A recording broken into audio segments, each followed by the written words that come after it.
Zero neck, and can imaging be used to rule out addressing the N0 disease?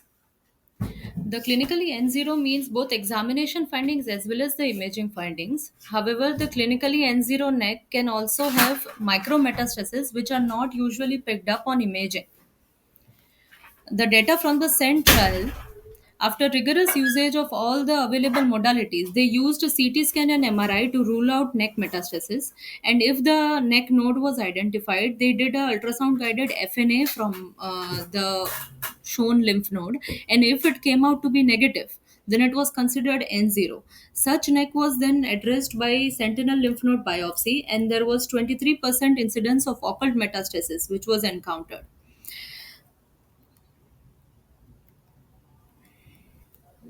So, no imaging can actually rule out the need to address neck. So, there are a few of the options in the clinically N0 neck in cases of T1 and T2 lesions, where a debate is ongoing between the elective neck dissection and the watchful wait, where a therapeutic neck dissection is performed when the neck nodes are seen after the certain period of time. However, there is a new concept of sentinel lymph node biopsy.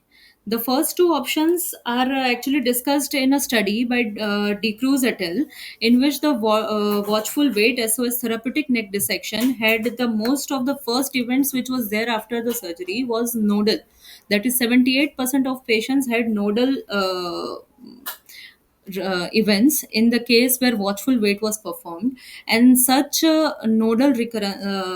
nodal events were more advanced at presentation and more extracapsular spread was there. However, those cases where elective neck dissection was performed, there was better overall survival, better disease free survival, but there were more functional morbidities. So this is where the sentinel lymph node biopsy comes into picture.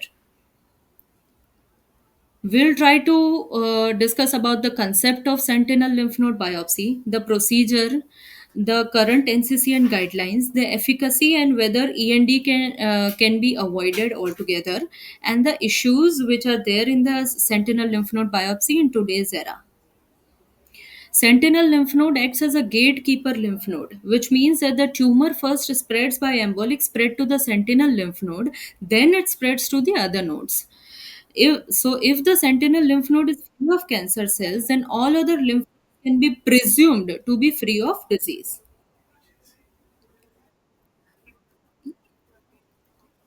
Yes, sir. Yes, sir. That is what. Yes, sir. The sentinel lymph node, which sentinel lymph nodes are marked via the few of the techniques we'll discuss later, sir. By that preoperative marking, we will retrieve all the sentinel lymph nodes which are shown on the imaging preoperatively done, and those sentinel lymph nodes are sent for examination, that is frozen section, sir. If multiple sentinel lymph nodes are identified, then all those are to be retrieved and sent, sir. Can I continue further, sir? Sir, sentinel lymph node tumor deposit. Yes, sir. The sentinel lymph node tumor deposits can further be divided into three types: the isolated tumor cells, the micrometastasis, and the macrometastasis, according to the size, that is less than 0.2 mm and the less than 200 cells are isolated tumor cell ITC, the micrometastasis 0.2 to 2 mm, and more than 0.2 mm are macrometastasis. The ITCs and micrometastases are significant in the discussion because they are frequently missed in larger END specimens. Whereas the sentinel lymph node specimens are smaller and having fewer nodes, where meticulous examination of each of the node can be done, and so we can easily pick up the micrometastasis. The NCCN guidelines currently incorporate sentinel lymph node biopsy in the guidelines of only oral cavity squamous cell carcinomas, where the indications are clinically T1 and T2 lesions with N0 disease. The more than T2 disease are excluded due to the higher risk of lymph node mets. The clinically node positive disease are excluded. The recurrent second primary cases and the cases of past history of head neck surgery are not included, and the unfit patients where the lymph node dissection is not done. No specific agent is recommended for the procedure as of now. And oropharyngeal, nasopharyngeal, hypopharyngeal, and laryngeal cancers are not included in the indications at present due to probably more complex lymphatic pathways which can be draining to parapharyngeal and retropharyngeal lymph nodes where technically challenging procedures had to be done. There are few of the methods described for sentinel lymph node biopsy.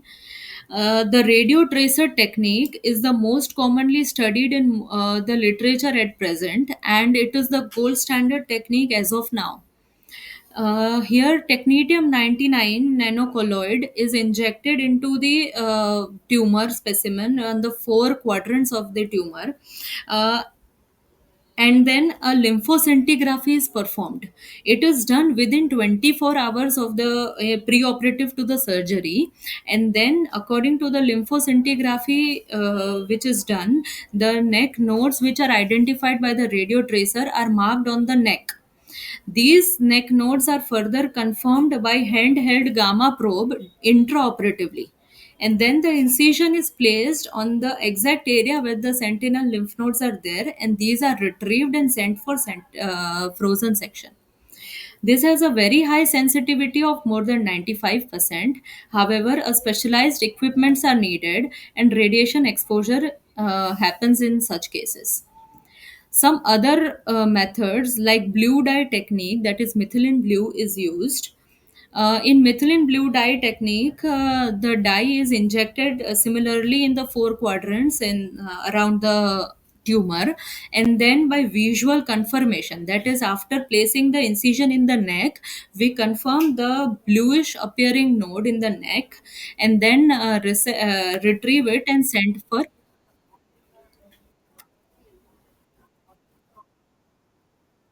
Sir, it is not been defined specific.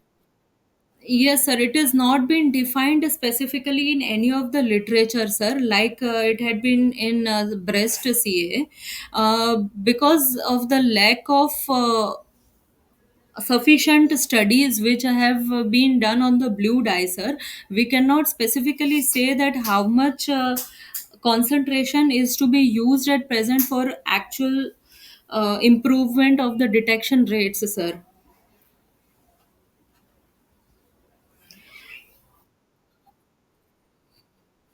Sir, it is to be done 10 to 15 minutes before the incision, sir.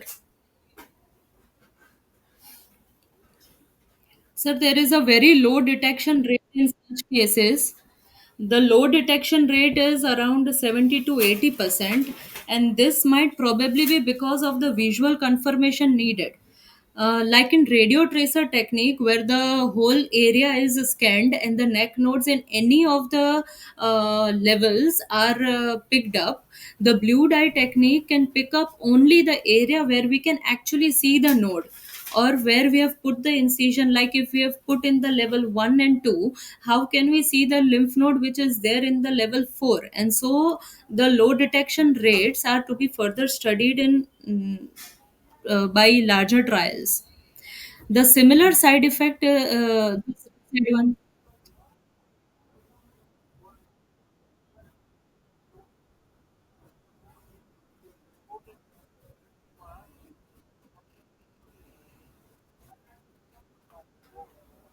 okay, sir.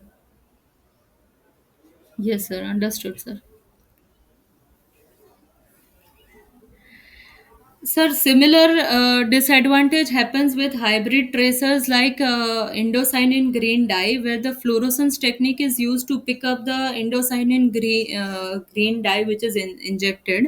There is real time visualization in such a technique, but similarly, it cannot pick up the lymph nodes which are visualized outside the area of the incision, sir. The other Methods like carbon nanoparticle method and the gallium tilmanocept tracer techniques are less studied, and are having higher cost at present.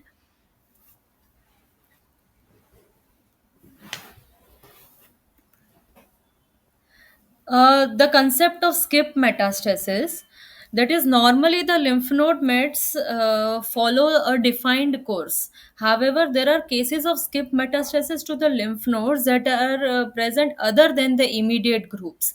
These occur specifically especially in the cases of tongue subside.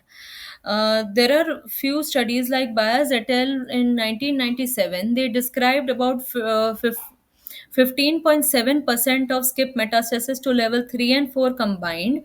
However, they used only the cases of tongue subside. In Pandey et al. 2011 study, there is zero incidence of the level 3 and 4 subside. However, the cases are of only buccal mucosa. In 2022, Singh et al. From Tata Memorial, they described 1.2% in level 2 and 0.3% in level 4. They have used the cases which are of tongue and floor of mouth subsides. So, as we had discussed initially, that in lymphoscintigraphy, the radio tracer injection which is given can pick up the lymph node mets which are present anywhere in the area which is scanned. So, such a skip metastasis which we are seeing can easily be picked up, and hence this technique can improve the identification and subsequent outcomes in cases of skip metastasis. However, there are no studies presently that includes the analysis of data on skip metastasis identification using sentinel lymph node biopsy.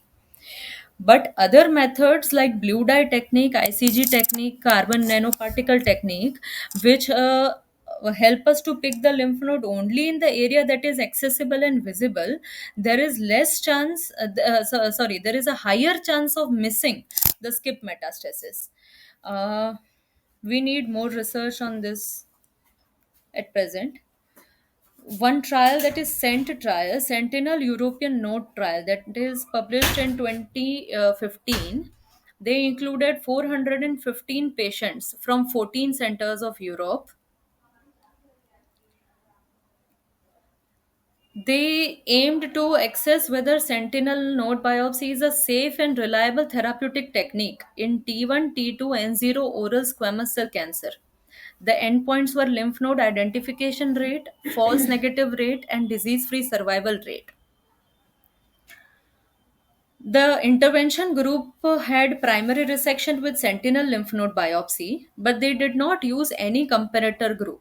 So the data which had been compared, the values, it was from the existing elective lymph node dissection data, which was published in previous, that is, in past literature. It is a prospective observational study with inclusions and exclusions as described in the NCCN guidelines at present. The clinically N0 lesion was described as no lymph node on imaging, and the less than 1.1 centimeter lymph node or 1.5 centimeter lymph node without atypical features. However, these lymph nodes are to be confirmed negative by ultrasonoguided FNA. After confirmation of node negativity, the technetium 99 nanocolloid with scintigraphy was used, and few of the patient had methylene blue dye injection also. But they have not specified how many number of patients and why they have selected these patients only. The sentinel lymph nodes which were retrieved during the surgery was then fixed in 10% neutral formalin, and HNE staining was done in this frozen section which is sent. And if the positive, then it is considered lymph sentinel node positive. If negative, they underwent serial sectioning in 150 to 200 micrometer range. It is again stained by HNE staining, and the subsequent sections were examined. If not, the frozen section was considered negative. If the final specimen is considered negative, then again the final specimen is sent for IHC staining of cytokeratins AE1 and 2 and 5 and 6, which increases the sensitivity by 20 to 30%. The IHC also has the power to identify ITCs and micrometastasis. If IHC also showed node negative, it was again reconfirmed using molecular technique, that is RT-PCR, which identified submicroscopic disease. If after that the lymph node was negative, then it was declared to be negative.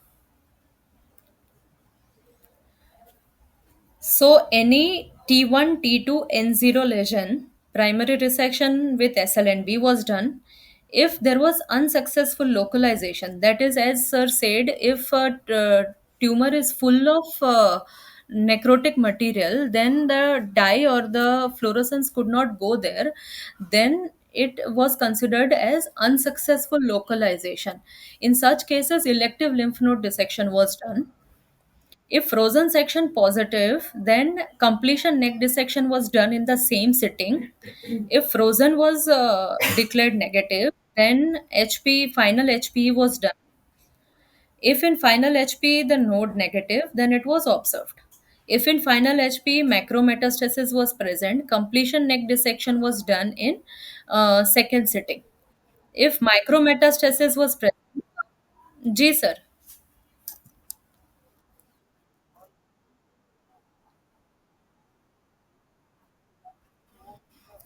Yes sir.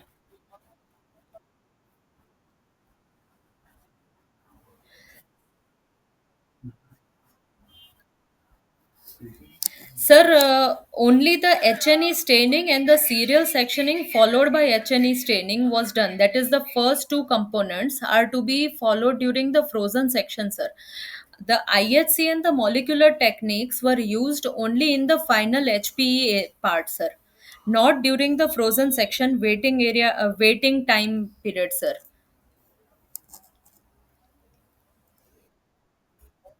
Yes, sir. Sir, in the micrometastasis group, completion neck dissection is performed.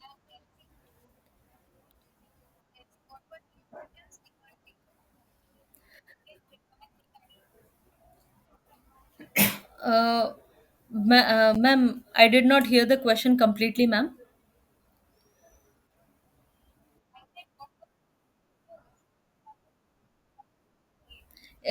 Good evening, ma'am. Ma'am, T1 and T2 lesions were clinically selected patients. That is oral cavities, squamous cell carcinoma, ma'am.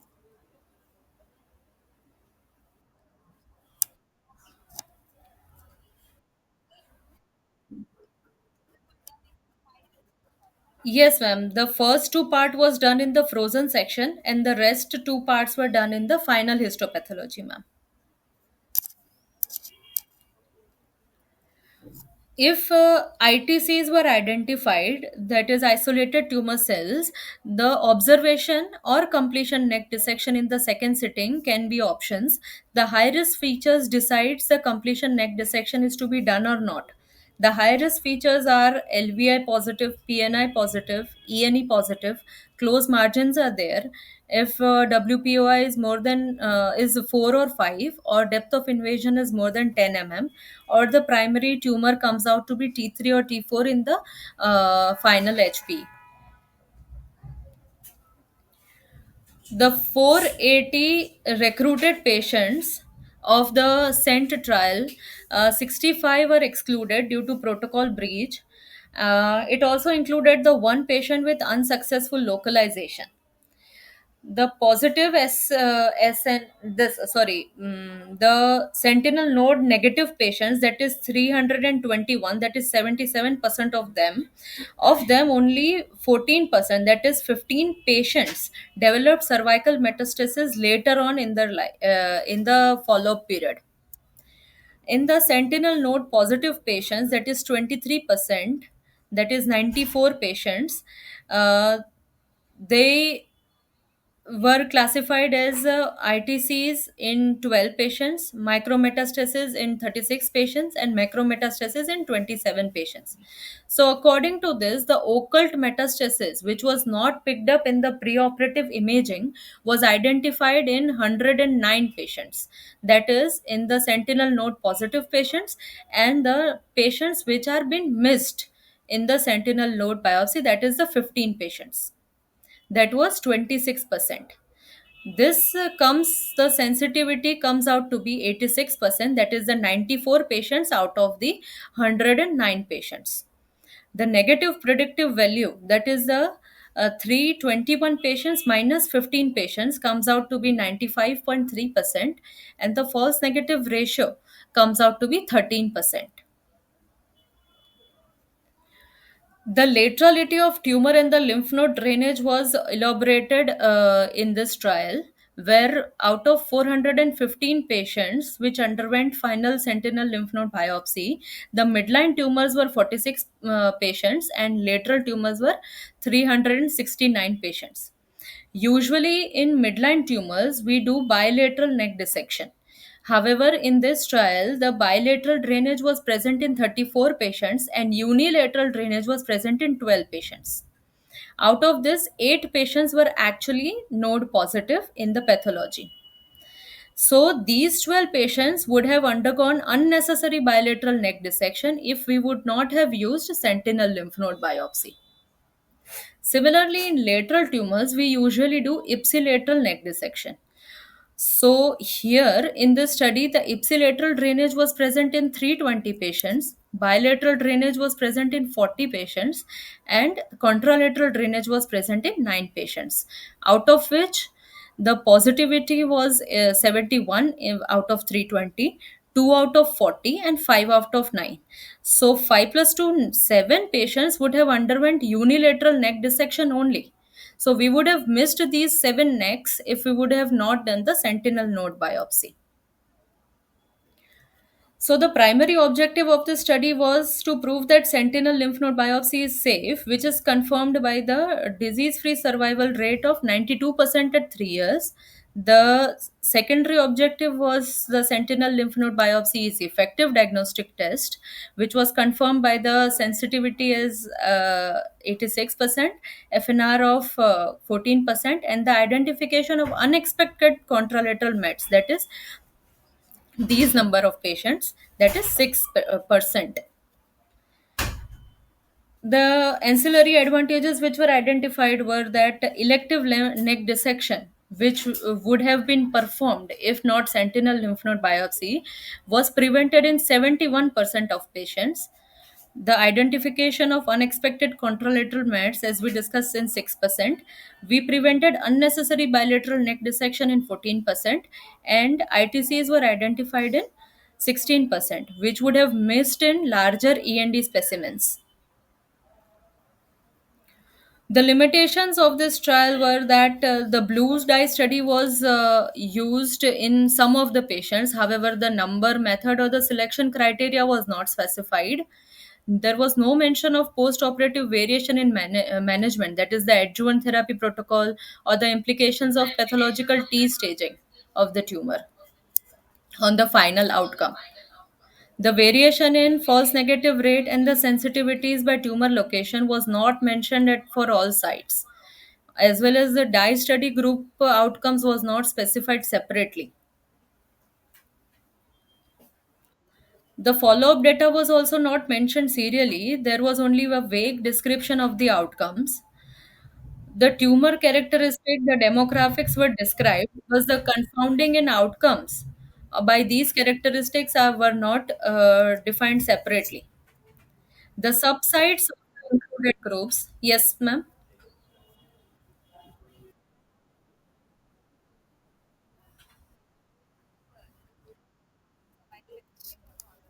Ma'am, they did not. Yes, ma'am. That is what the issue is with this study. That they were only focused on whether the sentinel lymph node biopsy gave out a good outcome. Of those patients which did not pick up the sentinel lymph nodes, those were not discussed in follow up data, ma'am.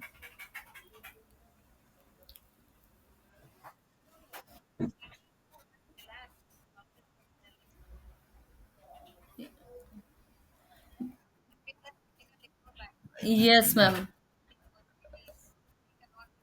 Yes, ma'am. In these 15 patients, they have not mentioned, ma'am. They have not compared the two groups for that. Yes, ma'am. And they have mentioned that all the subsides of the oral cavity are being included. They have also mentioned the numbers of the patients which were in there in each subside, but no subgroup analysis were there. Like in what subside gives better SLNB results was not discussed in this study. Also, there the FNR of the study is too high, that is 14%. In breast carcinoma SLNB use at present, we have in the studies that is discussed in literature, the accepted FNR rate is considered to be 7%. In melanoma, it is considered to be 12.5%. But here, the FNR is too high. This might be because of the technical issues and lack of experience. Also, there was no comparison with elective neck dissection was done, and there was no generalization of the technique of sentinel lymph node detection, which was mentioned. So, as a part of differentiation with elective neck node patients, there was a trial called Sentimerol trial in 2020, published in 2020 by Gerald et al. It was an equivalence trial between the sentinel lymph node biopsy patients and the elective neck dissection patients. This was a randomized open label study of the oral cavity and oropharynx patients of tumor stage 1 and 2 and neck nodes negative. The hypothesis is based on the nodal control difference at 2 years in both arms, which should not exceed 10%. The enrollment was 307 patients. They had compared the primary resection with SLNB with the primary resection and elective neck dissection. And the outcome measure was to establish that the equivalence between the two groups by comparing 2-year neck node recurrence free survival. That was the primary outcome measure. The secondary outcome measures were 5-year survival, recurrence free survival of locoregional, that is 2-year and 5-year, disease specific survival, overall survival, hospital stay, and morbidity. Out of 307 patients enrolled, 28 were excluded due to protocol breach. And of the remaining patients, the elective neck dissection group was 139 patients and sentinel node biopsy group was 140 patients. Out of 139 patients, positive nodes were identified in 30 patients and 109 patients was node negative in final biopsy. In 140 patients of SLNB group, 8 patients had localization failure and they had to undergo elective neck dissection in the same sitting. Of those, 2 came out to be positive and 6 came out to be negative. In the sentinel lymph node biopsy group, that is 132 patients, the frozen section came out to be positive in 21 patients and frozen section came out to be negative in 111 patients. These frozen section positive group underwent completion neck dissection in the second stage. In the same setting.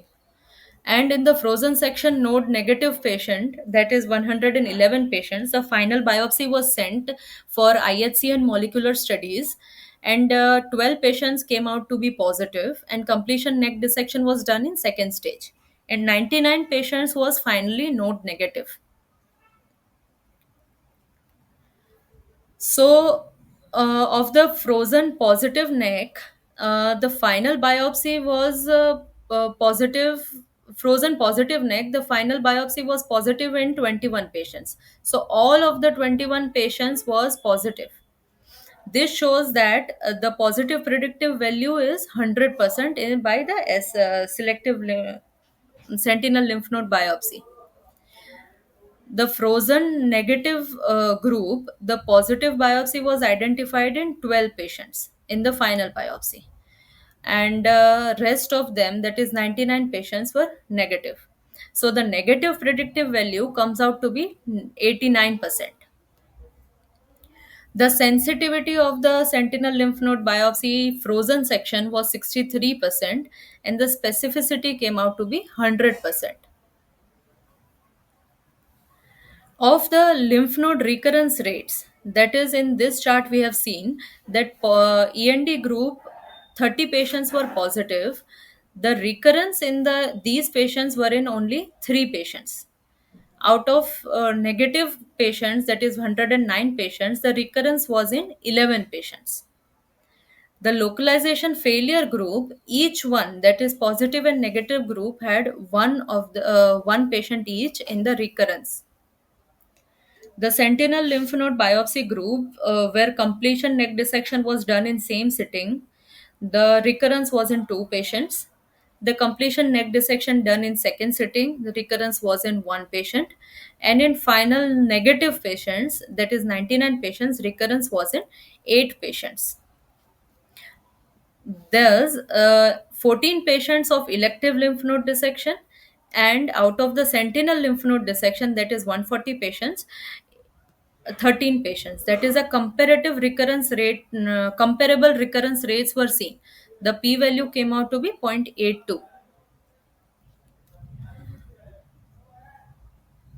In the It is not significant, sir. This is an equivalence trial, so they were trying to compare the results, and the results were comparable, sir.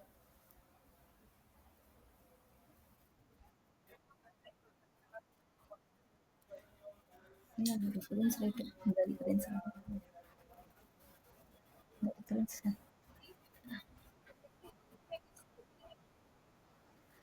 Ma'am, total 13, 8 plus 2 plus 3, total in the group, ma'am. Yes,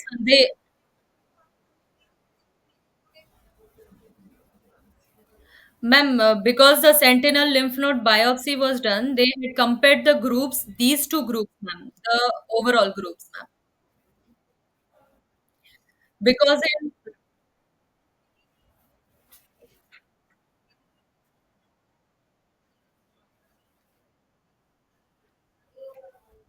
yes, ma'am, yes, ma'am, that should be 11.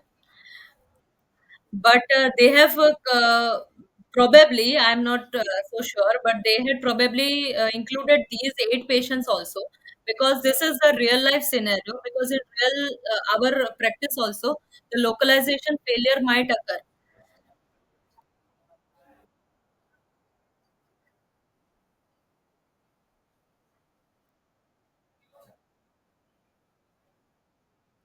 Yes, ma'am. This was Yes, ma'am. This was to specify that the ITCs and micrometastases are very common in the head neck malignancies, and probably that is why the sentinel lymph node biopsy comes into picture.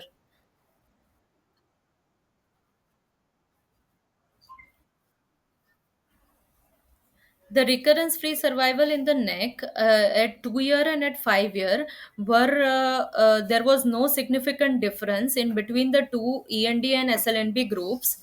Similarly, the recurrence free survival 2 year and 5 year in the local regional recurrence, there was no significant difference. The disease specific survival in the 2 year and 5 year follow up, there was no significant difference. In overall survival of the two groups, there was no significant difference.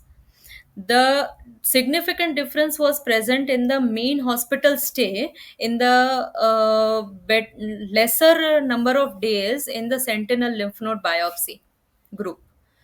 The physiotherapy prescription needs, that is the morbidity, the neck and the shoulder morbidity of the patient, it was lesser in the sentinel lymph node biopsy groups in the at 2 months and 4 months, which was significant by the p value of less than 0.01. At 6 months, 12 months and 24 months, this significance is not present. These are the graphs which show the disease-free survival of the neck, the disease-free survival in the locoregional, disease-specific survival, and overall survival in the elective neck dissection groups and the sentinel node biopsy groups.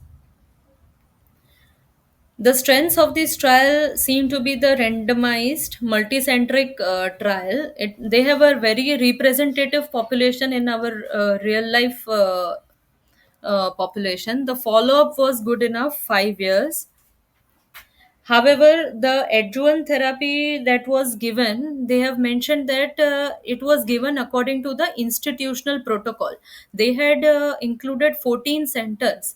So, the institutional protocol is what is there in which center they have not mentioned, and how did they that affect the overall survival, the disease free survival has not been specified in detail.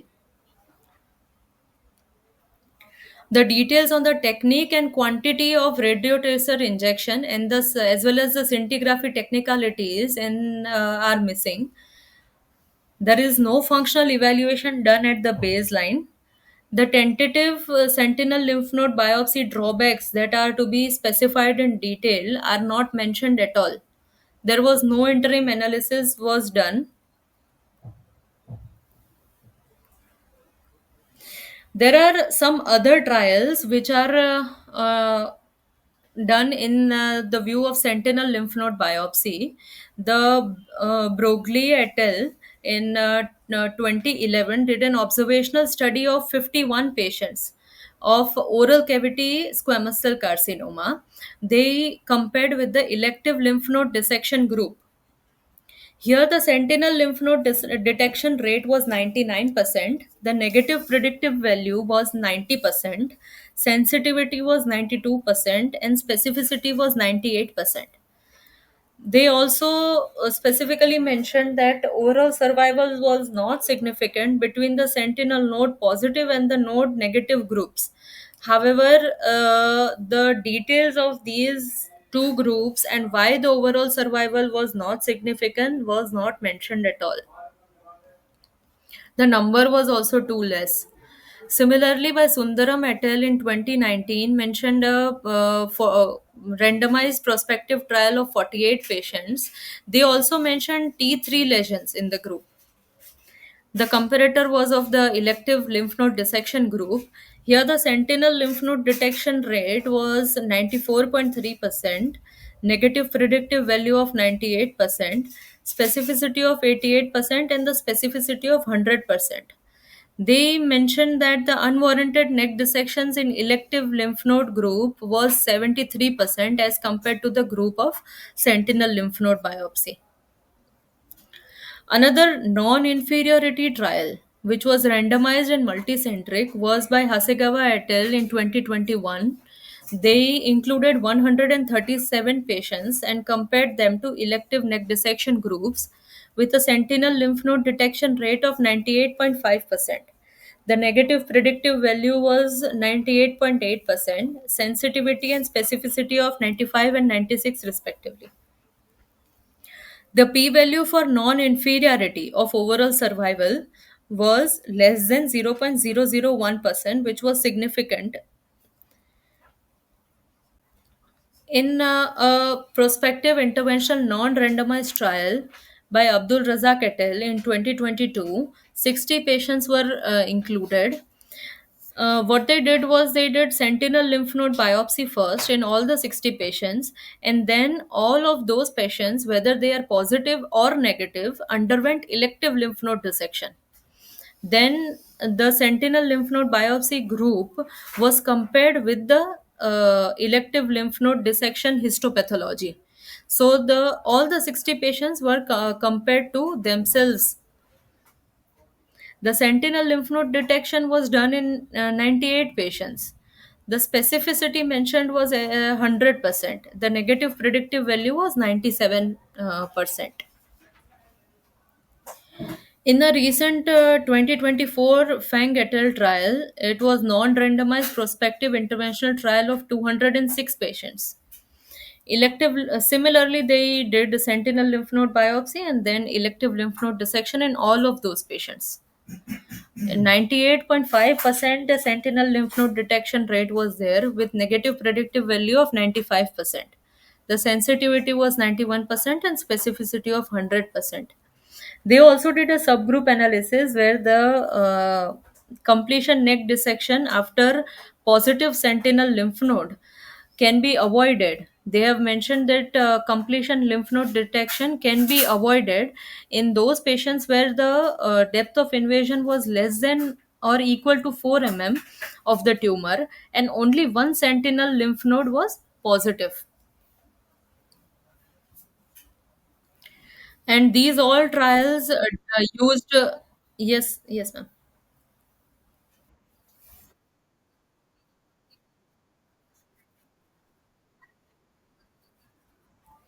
They did, ma'am, elective neck dissection in all the 206 patients of all the after doing sentinel node biopsy. They sent the sentinel lymph node biopsy specimen separately and the rest of the neck node dissection specimen separately and analyzed as if what would happen if we did not do the elective lymph node dissection.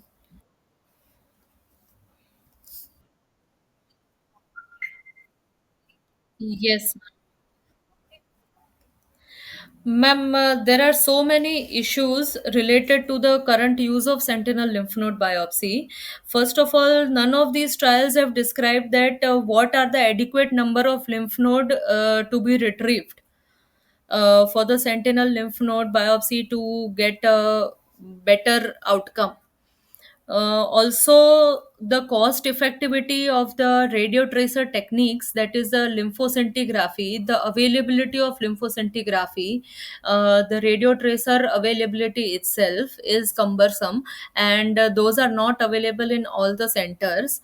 There is another concept of skip metastasis, which cannot be completely fulfilled if we use blue dyes, which are a cost effective option, but these cannot be easily utilized because we will not be able to identify the skip metastasis, and there are no studies where the blue dyes have given a good detection rates.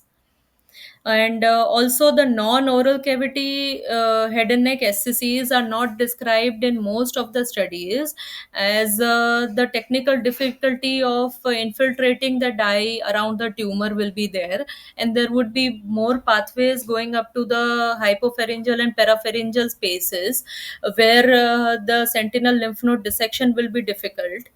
Also, the false negative ratio is very high, probably because of the technical issues again. And most importantly, what to be done first is never discussed, that is the sentinel lymph node biopsy or the primary. There is one concept which is discussed in few of the studies, that is the shine through phenomenon. That is, for example, if we are doing a sentinel lymph node biopsy of floor of mouth malignancy, then if I inject the dye at the floor of mouth, the neck node which might be there in the level 1, it might not be having that much amount of radio sensitivity as of the tumor itself, and that might not shine better than the tumor. So this concept has just been described but never have been analyzed in any of the data, and these are few of the gap questions which we need to fulfill in further studies and probably utilize sentinel lymph node biopsy as our routine. And there are actually very few studies where sentinel lymph node biopsy is discussed in recurrent cases of head neck malignancy, that is previously operated necks. One of the study, that is Pittman et al. In 2002, it is considered to be the pioneer in the concept of sentinel lymph node biopsy in recurrent cases of oral cavity. They included only 5 patients with recurrence, but the sentinel lymph node identification rate was 100%, and the aberrant drainage was identified in 3 patients. The concept of sentinel lymph node in operated and recurrent cases was initiated by this study only. Later on in Fleck et al. 2012 study, 22 patients of oral cavity of previously treated necks were included with sentinel lymph node detection of 83%. They had identified that aberrant drainage was present in 67% of such necks, and thus sentinel lymph node biopsy is better than elective lymph node dissection in such groups.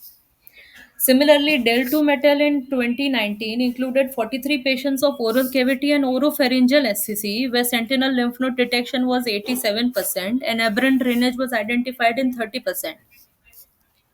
Recently, the Fang et al. Group 2025 included 169 patients of oral cavity and oropharyngeal recurrent cases. The sentinel lymph node identification rate was 100%. And the FNR was very high, actually 23.7% in this study. The aberrant lymphatic drainage was observed in 32% of the patients. This all studies prove that the aberrant drainage in the recurrent cases, that is the previously operated neck or radiated neck cases, in these cases the sentinel lymph node biopsy can be of a better outcome than just doing elective lymph node dissections, because the lymphatic pathways are already changed due to the previously radiation or the surgery, but there are no specific data of overall survival and no long term studies to prove this. In summary, the sentinel lymph node biopsy can be safely utilized in clinically T1, T2 lesions with clinically neck node negative oral cavity lesions. It is effective and can act as an alternative to elective neck node dissection.